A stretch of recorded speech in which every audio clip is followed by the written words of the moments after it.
Okay, koorsiin irra eegaluudhaa deemnu obistaatriksiidhaa fi gaayinaakoolojii saayinsii waa'ee dubartootaati.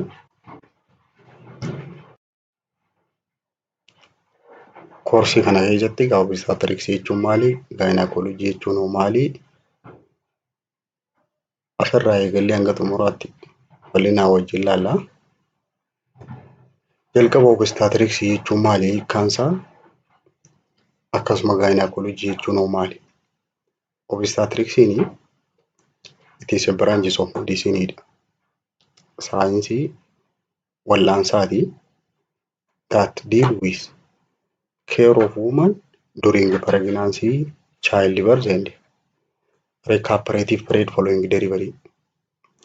Damee saayinsii fayyaadhaa ta'ee tajaajila dubartootaaf godhamu yeroo ulfaa akkasumas yeroo dahan eega dahanii booda tajaajila dubartootaaf godhamu kan waa'ee kanaa qoratuuni obistaatriksii jedhaniin.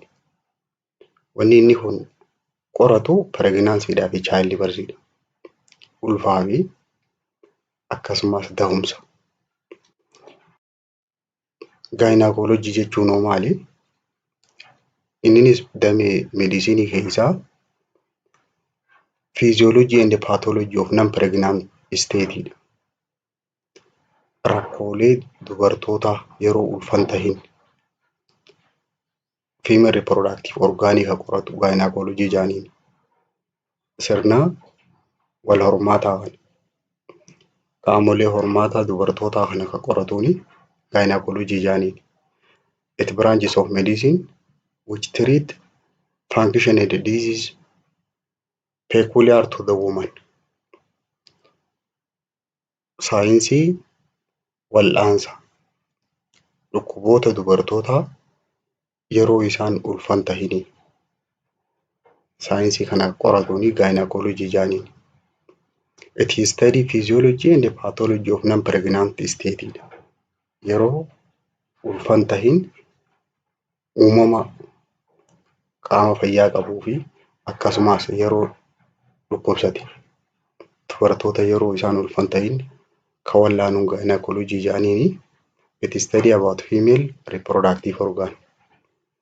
Qaamolee caasaalee wal hormaataa dubartootaa kana qorata gaayinaakoolojiini. Jalqaba anaatoomiidhaa fi fiiziyoolojii sirna wal hormaata dubartootaa kana female reproductive systemiin akkam fakkaata akkasumas menstrual cycle marsaan laguudhaaf haala kamiin deema waan jiru ilaalla. Yeroo boqonnaa kana fixee wantoota ati beekuu qabdu waa 5 jira. Tokkoffaa anatomical party female reproductive organ wanni jedhamu kuni caasaan kun eessa jira ka akkam kana ibsuu dandeessa yeroo boqonnaa kana fixee. About female pelvis pelvikiin luqqeettuu tana hangam takka isiin diyameetiriin isii bal'inni isii maal fakkaata. Function of female reproductive organii dalagaan isaa faayidaan qaamota kanaa maali? Now physiology of menstruation marsaa laguu jechuun maali? Adeemsa kam keessa dabarti? Waan jiru yeroo boqonnaa kana fixee bal'inaan baruu dandeessa. Jalqaba pelvis jechuurraa kaana. Jechi pelvis jechuun afaan Oromootti luqqeettuu jedhaniini. It used to denote variety of structure. Caasaalee garaagaraa qaba. Pelvic girdiliidhaa fi pelvic cavity. Pelvikii jechuun lafee mudhiidhaa tanaani pelvikii jedhan tani miilaa fi dugda jidduu jirtu tana. Isiin tuni keessaan banaa qabdi. Pelvic cavity yeroo jennu banaa isii ta keessaa sana. Pelvic girdil yeroo jennu immoo isii dhadhaabbattu tana. In common usage, parts of trunk inferior posterior to the abdomen. Yerooniif akka waliigalaatti fayyadamnee jecha kana pelviksii kana yeroo dubbannu lafee garaadhaa gad jirtu tana between trunk and lower limb duudaa fi mogolee jidduuta jirtu duudaa fi miila jidduu lafee jirtu tanaan pelvic jaaniin. Anaatomikaalii yeroonii fi ijaan caasaa kana laallee pelvikiin kun daangaan isii space surrounding by bony pelvis bakka appendicular skeletal lower limbiidhaa gadirraa oloo dhufee qaama gubbaarraa gad dhufe kana itti walitti dhufan gidduu sii tanaanii pelvikii jaan. Pelvic girdles base shape ring bone qabdi. Lafee bifa geengoo qabdu that connect vertebral column to femur. Dugugguruu duudaa kana lafee miilaa lamaan bitaa fi mirgaa kanaan kan wal qunnamsiiftu saniin pelvic girdle jaaniin. Faayidaan isii tanaa maali? The function of pelvic girdle is bear weight. Faayidaan isii jalqabaa ulfaatina kana baadhachuudha. Yeroo dhaabbatan, yeroo taa'an weight of upper body isii irra teessi. Ulfaatinni qaama olaanu kana. Faayidaan isii lammaffaadhaa transfer weight from axial to lower appendicular skeleton. Ulfaatina gubbaa kana gad dabarsu. Suuta jettee ulfaatina kana gad dabarsiti. Faayidaan sadaffaadhaa contain and protect abdominopelvic organ. Orgaaniidhaa jira achi keessa orgaanii eeyituu jira. Warreen akka uterusii fa'aa gadaameessaa fa'aa eegu akkasumas caasaalee achi keessa jiran orgaanii garagaraa jira isaan san tiisu. Provide attachment dha faayidaan isii afuraffaadha.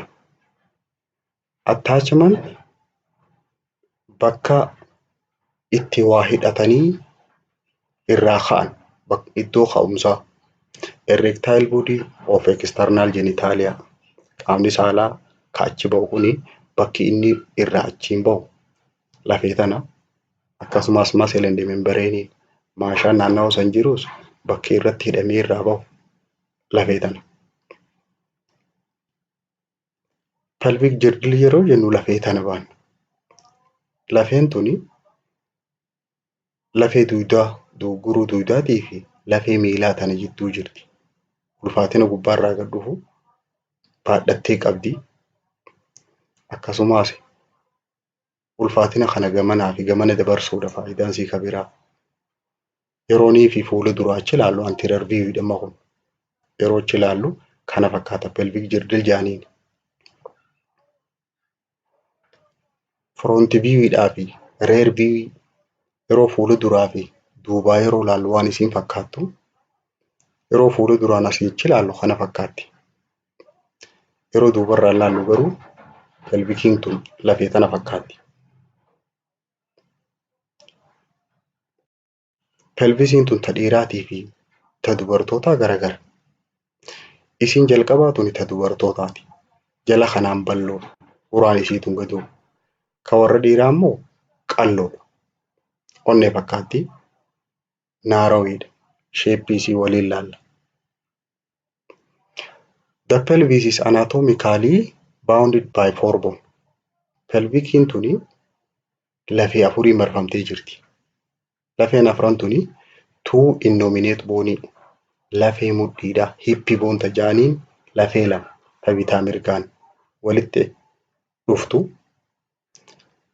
Waan sacral bone lafee sakramiidha takkaa fi coccygeal ta jedhamtu lafee afran tanarraa ijaaramte pelvikiin tun. The bones are connected by 4 joints. Lafeeleen afran tuni humna afur qabdi. 2 sacroiliac jointidha jira. Humna sacroiliac jechuun waa lama of keessaa qabdi. Sakramiidhaa fi iliac lafee jedhamu achi jidduu jirti. One pubic symphysis Simfis puubis jechuun bakka jala kanaan isii walitti hin dhuftu. Waan saakirookookijiyal lafee sakaramiidhaatii fi lafeen kookeksiidhaa ta eegee lafee eegee jaamtu suni bakka itti walitti dhuftu jidduu humnaa jira.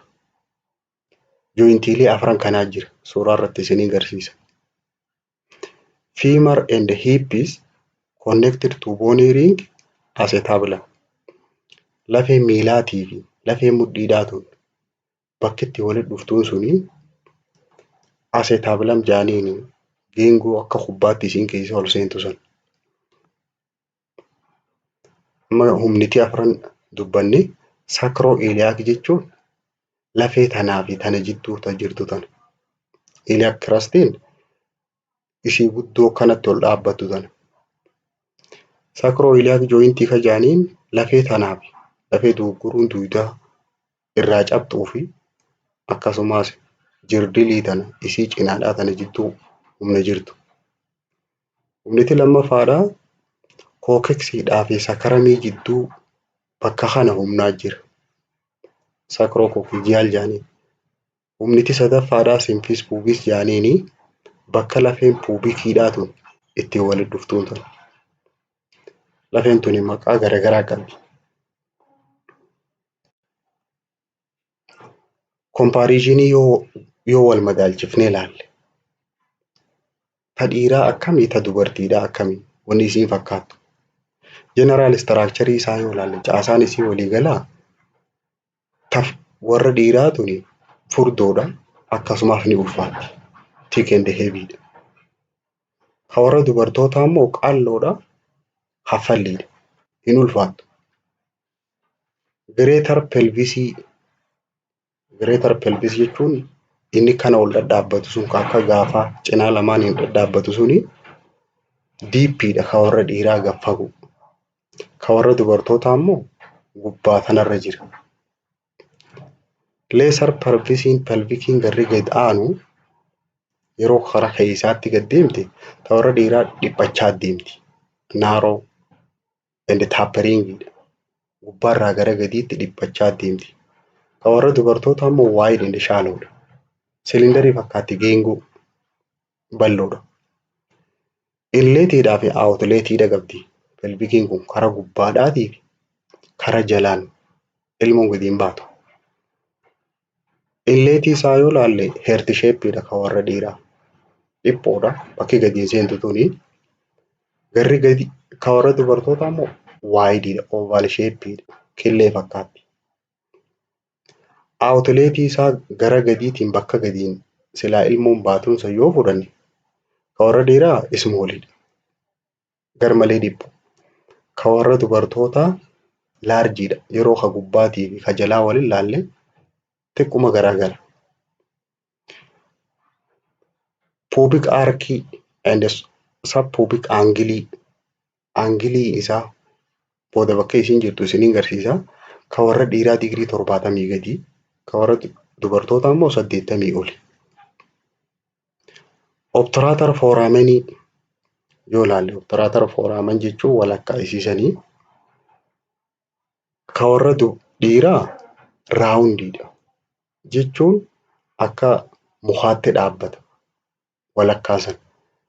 Ka warra dubartootaa immoo oval shape'dha qaba. Acetabulamiin ka warra dhiiraatiitu irra guddaadha. Sciatic nookii yoo fudhate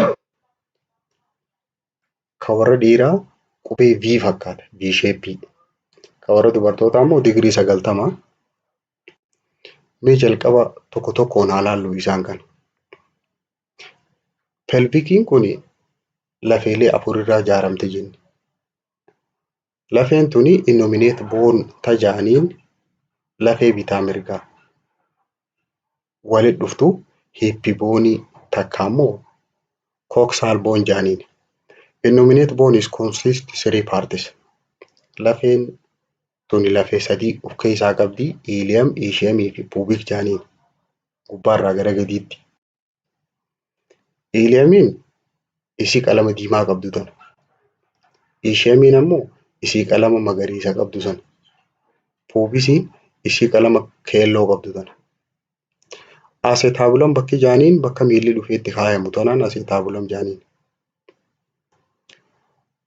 Obturator forameniin bakka hiddoonni dhiigaan faan keessaan bahan.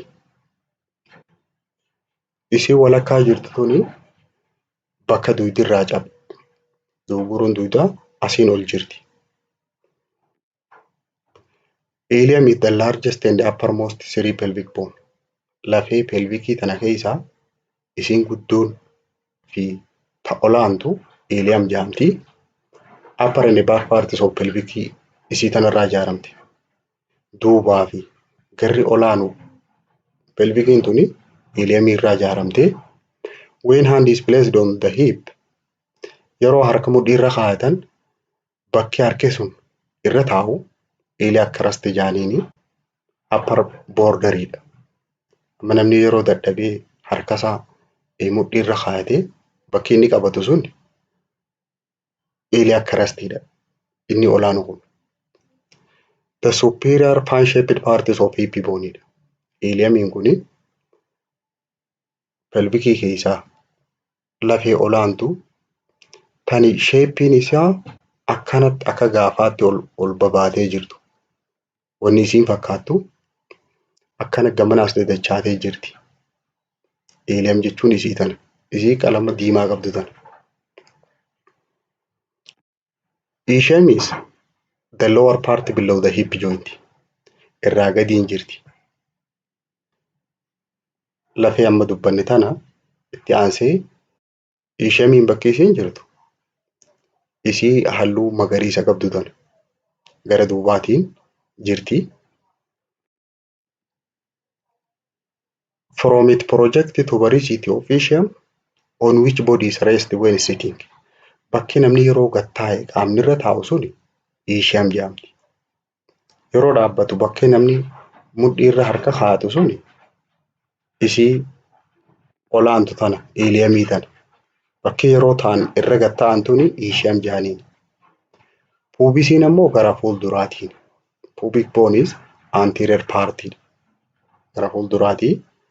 The space enclosed by body of pubic bone and the rami and the ischium. Obturator foramen bakki jaanii sun pubikii irratti uraatan. Lafeen pubikiidhaa isii halluu keelloo qabdu tanaan pubic bone jaaniin. Sacramiini lafeen pelvikii irraa ijaaramte lafee afur jiru. Innominate boonii akkasumas sacramiidha. Inni lammaffaadha.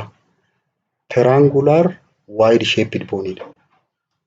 Lafee bifti isii rog-sadee fakkaattu. Consist of 5 vertebrae fused together. Dugugguruu duydaa 5 kan walitti dhufee lafee takka ta'e sanirraa ijaaramte. It is the back parts of pelvis. Sirri ilaali sacrum jechuun isii tana. Isii walakkaadhaa tana. Adii tanaani sacrum jaaniin.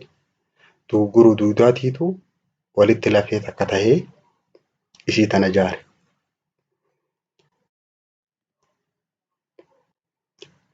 Sacral promontories marked projection formed by last number vertebrae with sacrum. Sacral promontory jechuun bakka duydi sun irraa itti cabetti qarqara isiisaniin sacral promontory jaaniin. Most important landmarkidha bakki kun. Bakka irraa lakkaawwan. Keessaahuu obstatrikii keessatti iddoon irraa kaanee waa lakkooynu sacral promontory san. Sacral promontory suni eeysaan sacral promontory jaaniin isa kana qarqara gara keessaatti asaanu kana. Qarqara dugugguruu duydaa bakka isiin itti cabte san. Qarqara kanaan sacral promontory jaan. Isiin sadaffaadhaa coccyxidha. Coccyxiin lafee eegeedhaa jechuudha. It forms the tail end of the spine. Dugugguruun duydaa bakki isiin itti dhaabbattu coccyxidha. In the child, coccyx consists 4 or 5 small separate vertebrae. Yeroo ijoollummaadhaa lafeen tuni lafee dugugguruu duydaa xixiqqoo 4 hanga 5 of keessaa qabdi. Garuu yeroo ga'iisa ta'an this bone is fused into one. Takka jijjiiramti walitti takka taatee. Coccyx is usually movable dha. Isiin tun hin sochoote lafeen eegeedhaatu duraa fi boodatti. At the point of attachment to the sacrum. Bakka sakramii isiirraa ol jirtuun itti walitti dhuftu sanitti ni sochooti. Sakramii fi isiin eessa walitti dhufti? Coccyx jechuun isii kana isiirraa gadiisan. Sakramiin ammoo tarraa olaantu tana. Bakka kanatti jointiidhaa jidduu jira. Coccyxiin tuni yerooniif during birth fa'aa gara duubaatti irraa jetti ilmoorraa. Fuuldura jirti waan ni ilaalla. Sacrococcygeal joints may press the back during labor. Humniti lafee sakramiidhaa fi coccyxii jidduu jirtu suni yerooniif ciniinsuudhaa mataan ilmoodhaa akka bahuuf gara duubaatti achi jallatti. Lafee pelvikiidhaa finnee jirra amma jointii isii ilaalla. Pelvikiin tuni jointii 4 qabdi jenna. There are 4 pelvic joint. Humna 4 lafee tana keessa jira. One symphysis pubis, 2 sacroiliac and 1 sacrococcygeal joint. Symphysis pubis jechuun bakka pubic boniin tun bitaa fi mirgaatti walitti dhuftu achi jidduu humna takkaa jira. Sacroiliac jointiin bakka sakramiidhaa fi iliamiin itti walitti dhuftu bitaa mirgaan humna 2 jira. Bakka coccyxiidhaa fi sakramiin itti walitti dhuftu immoo humna takkaa jira. Bakki dubbachuu jiru sacroiliac joint jechuun lafeen iliamiidhaa tan tuni sakramiidha. As jidduu humnaa jira bitaa fi mirgaan. Lammaffaa sacrococcygeal jechuun bakka coccyxiidhaa fi sakramiin itti walitti dhuftu kanaas humnaa jira. Symphysis pubisii kana bakka pubic boniin bitaa mirgaa itti walitti dhuftu as jidduudhaas humnaa jira. Waliigala humna 4tu asirra jira jechuudha. The symphysis pubis is cartilaginous joint. Humniti tuni the symphysis pubisiidhaa cartilage irraa ijaaramte. It is formed junction of 2 pubic bone along the midline.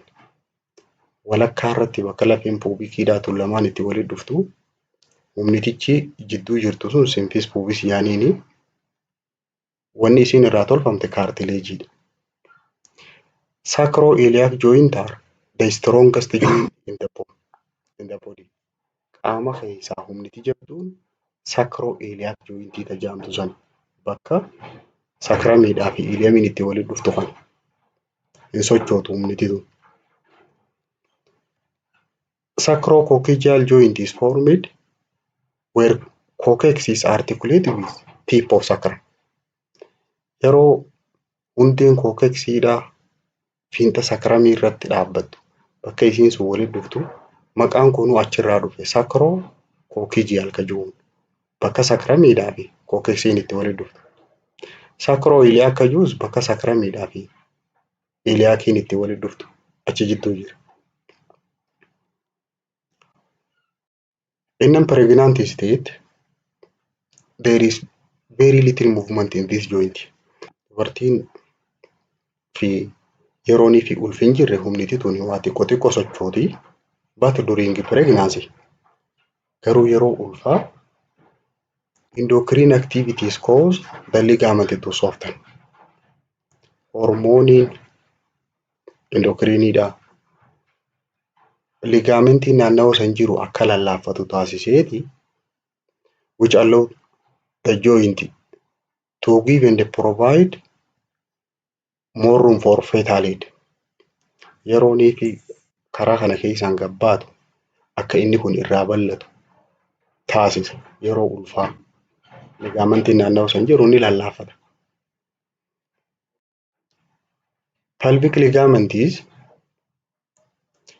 each pelvic joint is held together by ligament. Ligament jechuun gaafa waan humna tana akka isiin addaan hin baane walirra qabee taa'uun ligamentii jaaniin. Ligamentiin naannawaa kana jiru interpubic ligament jaaniin inni tokkoffaa. Eessa jira? Symphysis pubis irra jira. Inni lammaffaa sacroiliac ligamentidha. Kun egaa abbaa lamaa jira, bitaa fi mirgaan. Sacrococcygeal ligamentiin tokko jira. Ligamentiin faayidaan isaa maali?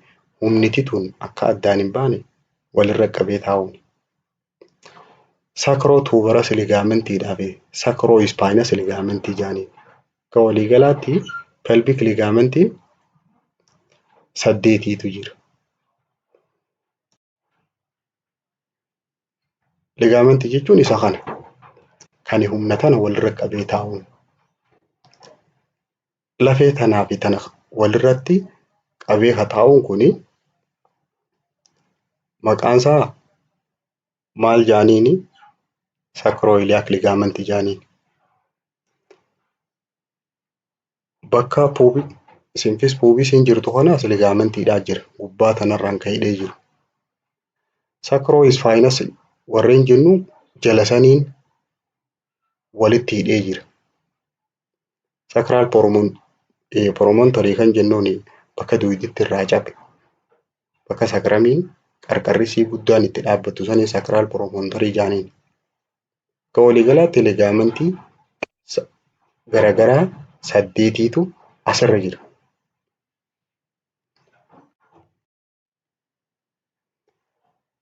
Female bony pelvis is divided into two. Pelvikii kana bakka lama gurguddootti adda ba'a. True pelvisiidhaa fi false pelvis jaaniin. Ta dhugaatii fi ta sobaa. Pelvis minoriidhaa fi major jaaniin. True pelvisiin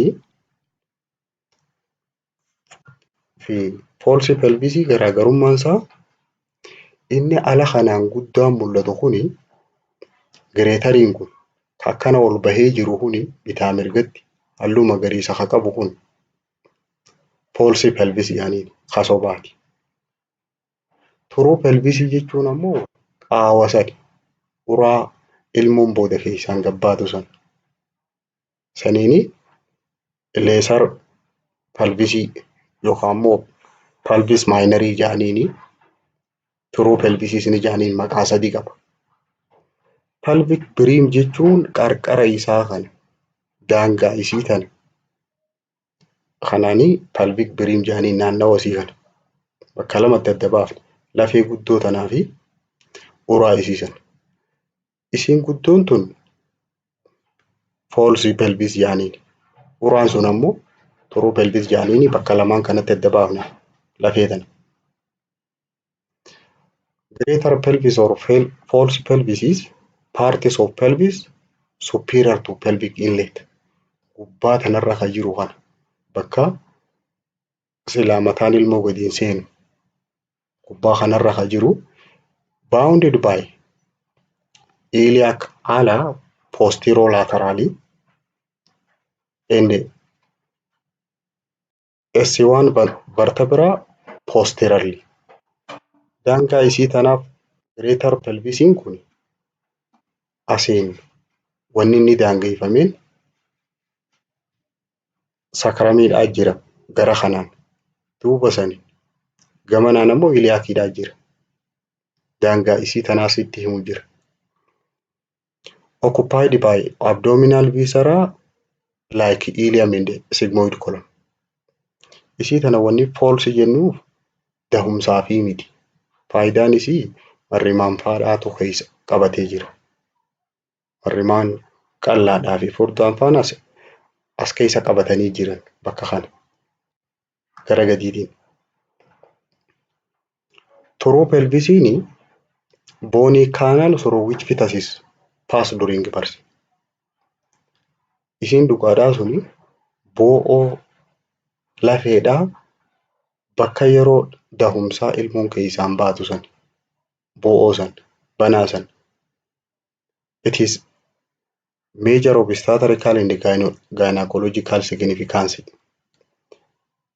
Ibsa hedduudha qabdi. Dahumsaan wal qabatee akkasumas ulfa wal qabatee ibsa hedduudha qabdi. Pelvic brim mid cavity fi outlet jaanii bakka sadii gurguddootti adda baasan. Pelvic brim jechuun qarqara isiidhaa kana hulaa isii bakka gubbaadhaan gadoo seenan. Mid cavity ammoo walakkaa sani. Outletiin jala saniin bakka ilmoon baatuun sani. Pelvic brim it is rounded. Geengoodha bakka takkatti malee. Except where sacral promontory project into it. Bakka sacral promontory keessa as seeneen san bakka kana malee bakki kun geengoo round shapeedha. Asiin ammoo isii tanaatiitu gamana as dhiibee jira. Shapein isii.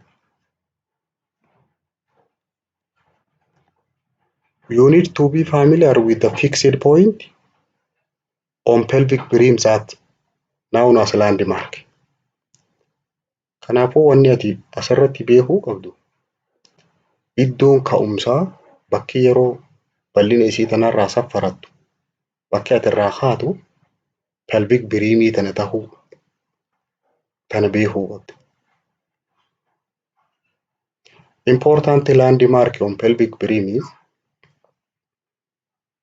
iddooleen asirratti beekamuu qaban tokko sacral promontoryidha. Bakka isiin keessaa asiin seentu san. Sacral ala or wingii goblaa isii kana qochoo isii tana gamaa gamana. Sacroiliac jointii humna lafee tana lamaan jidduu jirtu. Iliopectineal lineidhaa fi iliopectial eminence suuraa asirratti isiniin agarsiisa. Superior ramus of pubic bone gubbaa tanaan qarqara isii qarqara lafee pubikiidhaa tana.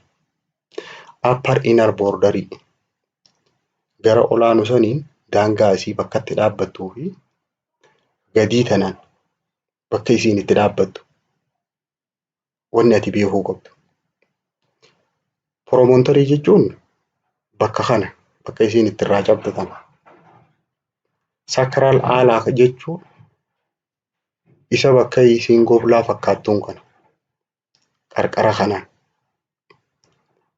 Sacroiliac jointiin humna tana humna lafee tanaa fi tana jidduu jirtu tanaan sacroiliac jedhaniin. Symphysis pubisiin lafee pubikiidhaa tana jidduu jirti. Ka biraa bakki ati ilaaltu qarqara kana arcuate line jedhaniini sarara kana.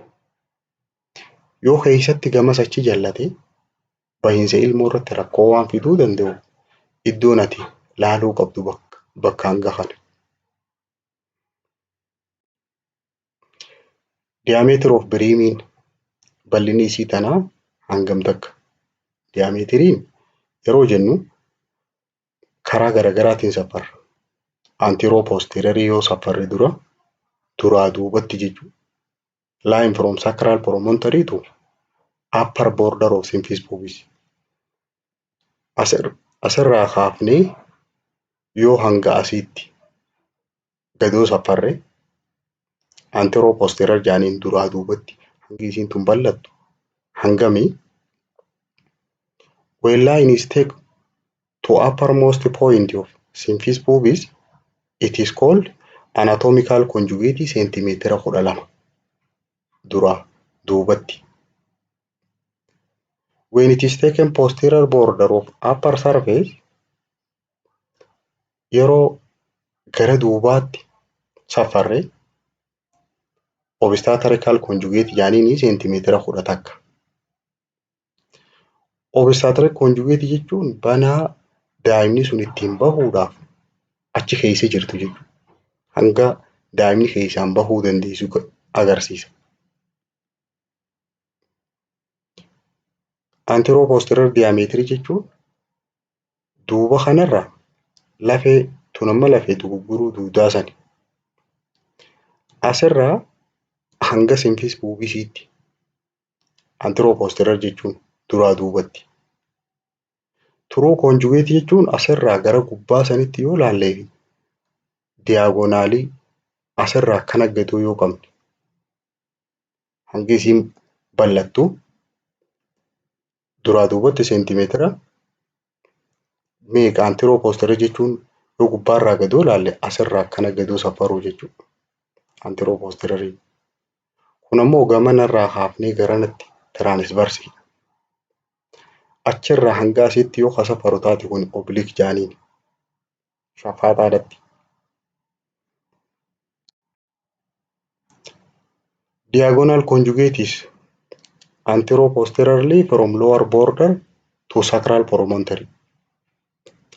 Durarraa gara duubaatti yeroo as safarru simfis pubis irraa kaanee gara sakraaliitti oloo yoo akkana safarru taate seentimeetira 12 hanga 13 ta'uu danda'a. Giddu galeessaan seentimeetira 12.5. Inni kun yeroo tam safarama measured by pelvic examination dha. Yeroo isii tana qorannu safarra.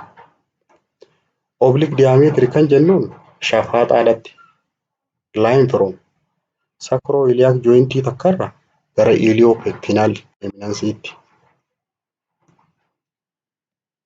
Akkanatti asirraa kaanee hanga asiitti yoo kanatti shafaaxaa kana safarra kana oblique jaaniin. Bitaa mirgatti. Bal'inni isii seentimeetira 12. Tiraanisvarsiin ammoo dalgatti jechuudha. Line between the point farthest apart iliopectineal line irra seentimeetira 13 largest diameter in pelvicidha. Isa kana akkanatti bitaarraa kaanee mirgatti dalga yoo kana safarra. Duraa duubatti shafaaxaa fi akkanatti dalgeedhatti. Diameetirii isaa karaa kana sadiin safarra. Internal pelvic measureedhaaf could be measured keessa isii tana yeroo safarru inleetii outleetiidhaa fi pelvic cavity jennaan. Bakka gadiin seenan ulaa jalqabaa tana bakka ittiin irraa bahan kara gadiitii fi jidduu isii tana. Fakkeenyaaf akka manaatti yoo fudhannu taate mana kana yoo gubbaarraa gasseenna taate gubbaan isaa sun inleetii jaaniin. Jala kanaan irraa gabbaana yoo taate outlet jaaniin jala kana. Keessa manaa kana immoo bal'ina kana pelvic cavity jaaniin. Pelvic inlet measurementidhaaf diameteriin isaa gubbaan pelvicidhaa tun hangi isiin bal'attu karaa anterior posteriorly'dhatti duraa duubatti safarree diameteriin isaa seentimeetira 10.5. Diagonaalii immoo dalga yoo goone sacral promontory irraa kaafnee hanga simfis pubisiitti yoo safarru taate seentimeetira 12. Obstetric conjugate kan jaaniin sacral promontory sanirraa asseenee hanga simfis pubisiitti yoo safarru taate seentimeetira 10. Wide distancein dalgatti yoo safarre seentimeetira 13. Wanni nuti jechuu jirru qarqara isii kaka gubbaa kana safaruudhaa deemna. Isii kana safaruudhaaf pelvic inletidha. Yooniif dura sanirraa duubatti ka safaru taate conjugate jaaniin. Kun sacral promontory'dha lafeen tun. Asin ammoo simfis pubis jaaniin. Gara irraa gubbaatiin seentimeetira 12.5 dalgeedhatti 13 asirraa immoo lafee tanarra xiqqishoo asseenee yoo safarru taate 11. Bakki ilmoon keessa gadiin baatu bakki lafee mataa mucaadhaan dhoorkine ilmoon keessa gad dabruu dandeetu seentimeetira 10.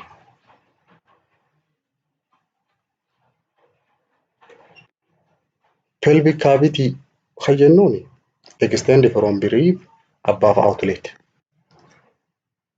Keessa isiisan amma qarqara gubbaa kana finne bal'ina keessaa sana safaruudhaaf pelvic cavity jaaniin bal'inni isii suni outleetii sanii ol biriimii bakka amma illeetii jenneen tana gad jidduu tanaanii pelvic cavity jaaniin. Important landmarkiin bakka kana ischial spine doggoruu duudaa ishee miisan.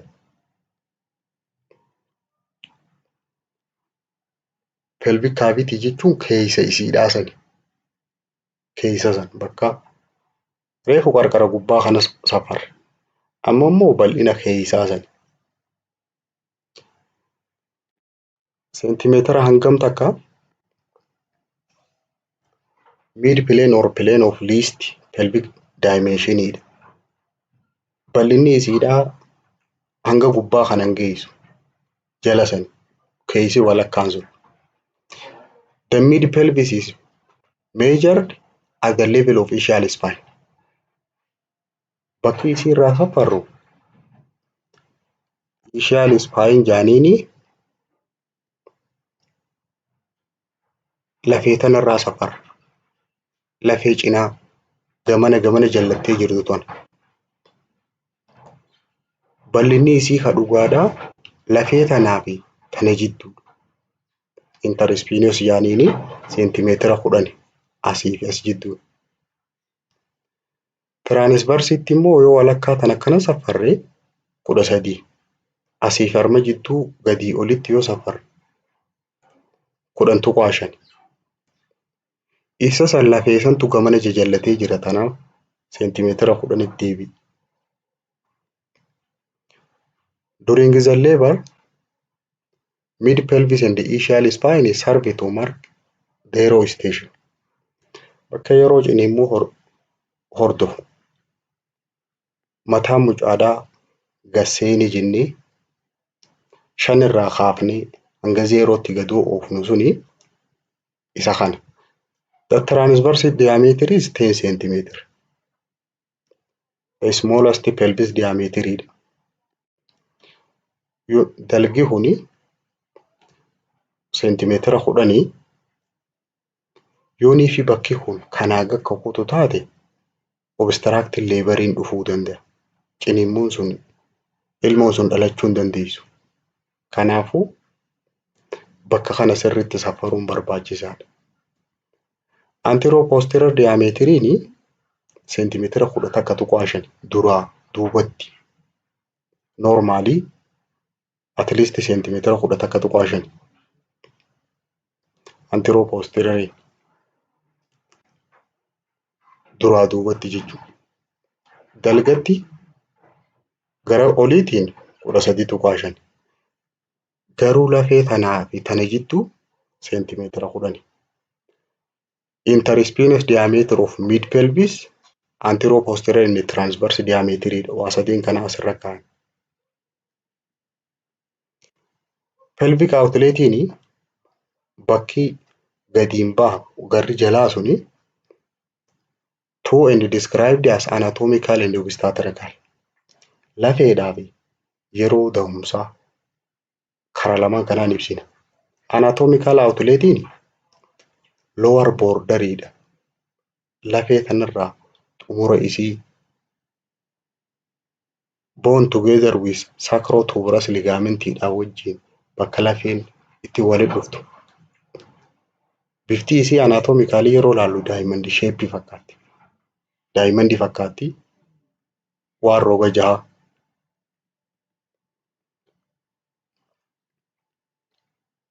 Duubni isii bakki isiin gadiin baatu outlet jaaniini. Outletii san isii tan yoo ol gara galchine jechuudha. Gara duubaa san. Obstetrical outlet is space between narrow pelvic straight and the anatomical outlet. Banaa pelvikiin kun yeroo gad deemtu dhiphachaa deemtuu fi lafeelee naannawaa san jirtu hanga mataan mucaa gadiin bahu san saniin obstetrical outlet jaaniin. Important landmarkiin bakka banaan tun xumura itti dhaabbattu iddoon irraa tilmaamnu pubic ramii anterolateraalii gara duubaatiin pubic ramii jechuun lafee pubikii kana gara duubaatiin jechuudha. Sacrotuberous ligaamentiidhaa jira kan sakramiidhaa fi caasaa cinaasiitiin jiru walitti hidhu. Ischial tuberosity lateraalii maddii takkaan ammaas ischial tuberosity jechuun lafee dugugguruu duudaa lafee eegeedhaa ta gad deemtu sana. Inferior border of symphysis pubis jala lafee pubikiidhaatii fi tip of coccyx shanan kanarraa daangaa godhanii achirraa safarra. Gara duubaatiin outletiin pelvikiidhaa anteroo posteriorly seentimeetira 9.5 irraa hanga 11 duraa gara duubaatti yoo safarre. Extend from lower margin of symphysis pubis to coccyx. Symphysis pubis irraa kaasee hanga lafee eegeetti yoo safarre gara olii kanaan 11.5 gadiin ammoo 9.5. Transversiin dalgatti distaansii between inner edge of ischial tuberosity akka lafee akka gaafaa jidduu jirtu san walakkaasiisan yoo safarre seentimeetira 11. Posterior sagittal diametiriin right angle goonee digirii 90 goonee sakramiirra from tip of sacrum and between ischial tuberosity kun amma sagittal jechuun walakkaadhatti jechuudha. Seentimeetira 8. Unless there is significant pelvic bone disease yoonii fi dhukkubni lafeedhaa jiraate malee dubartiin tun dhukkuboota lafeetiin qabamtee pelvikiin isii tun kan miidhamte yoo taate malee yerooniif dahumsaa dahuun dhoorkitu. Gubbaa saniin gasseennaan yooniif pelvic cavity tun gayaa taanaan gadii saniin bahuun dittu. Amma bakki nuti irraa safaraa turre tuni lafee dugugguruu duudaati ta gad deemtu san.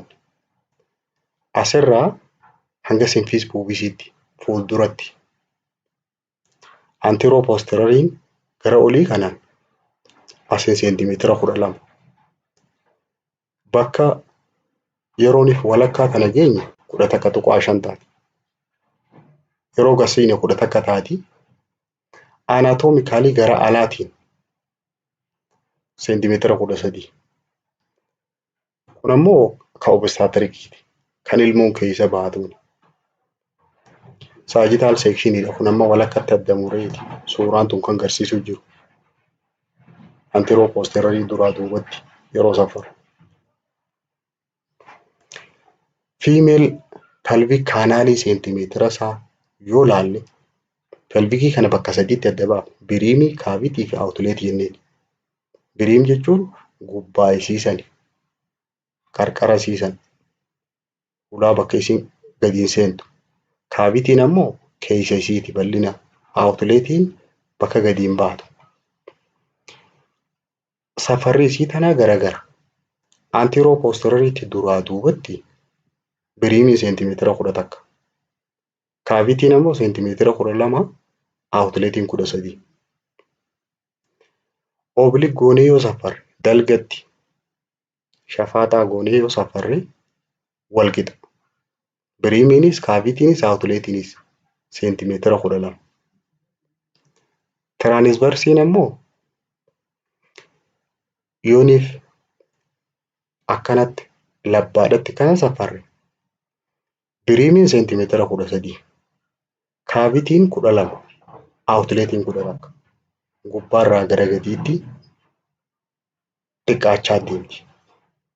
Seentimeetira 13 irraa 11tti gadoo deemti.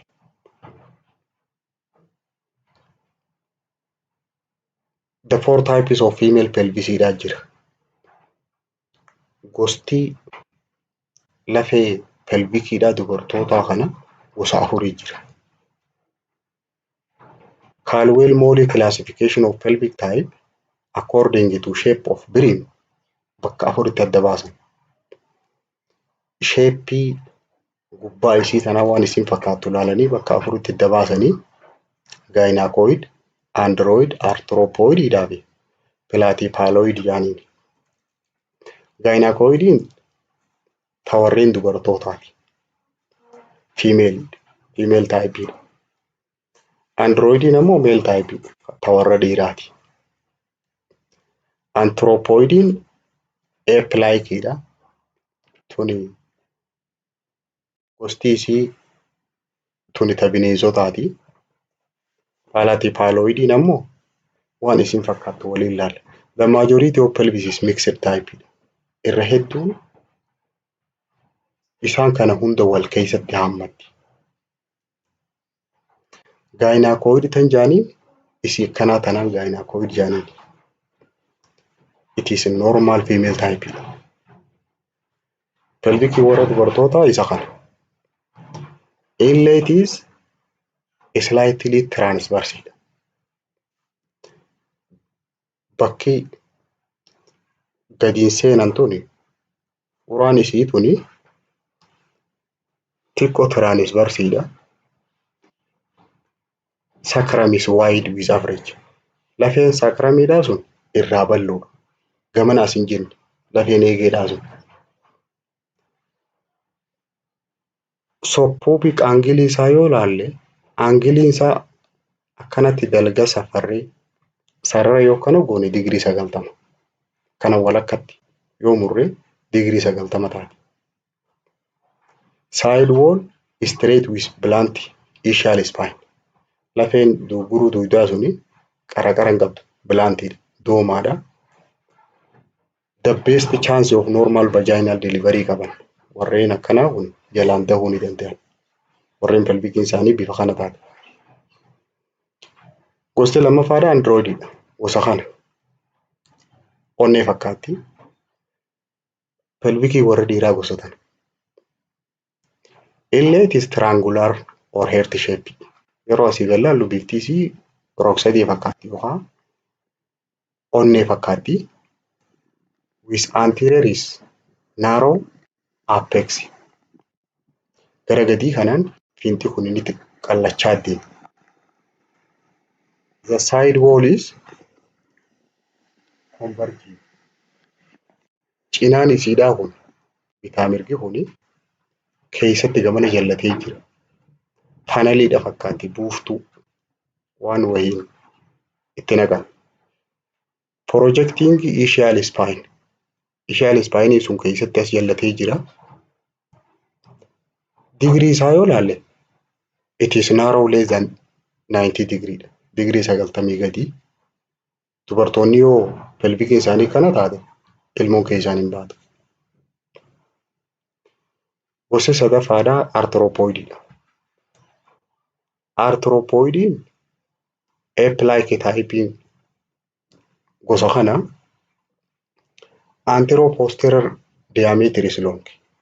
Duraa duubatti gadoo dheertu garuu bitaa mirgatti dhiphoodha. Sacrum is long and narrow. Lafeen sacramiidhaa ta duubaa suni dheertuudhaas akkasuma dhiphoodhaas. Digirii isii tanaa yoo fudhanne digirii 90 gadi. Dubartoonni pelvikiin isaanii kana tall with narrow shoulderii qaban.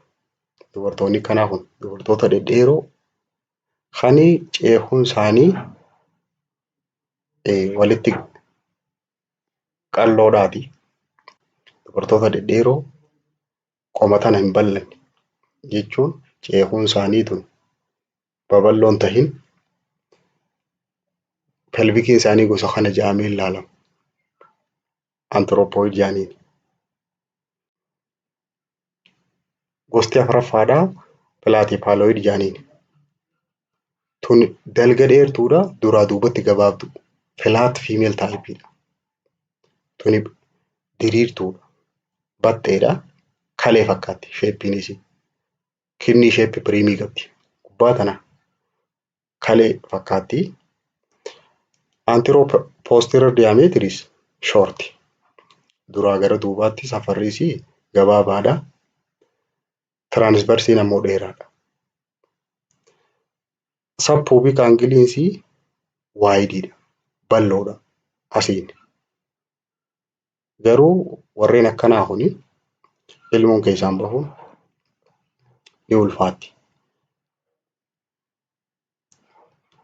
Other pelvic variationiin kabiraa adda addummaan lafee tanarra jirtu high simulation pelvisiidhaa jira. When fifth lumbar vertebrae is forced to sacrum, yeroo lafeen duuguruu duudaa isiin shanaffaan sun sakramiidhaan wajjin walitti takka taatu keessatti gamanaas dhiibuu dandeessi. Deformid pelvicidhaa jira. Pelvikii jalloo tajallattu sababa garagaraatiif. Pelvis may result from developmental anatomy anomaly, rakkoo guddinaan irraa kan ka'e akkasumas hanqina nyaataa, miidhamuu sababa dhukkubaatiin pelvikiin tun lafeen tun jajallachuu dandeessi. Kanaafuu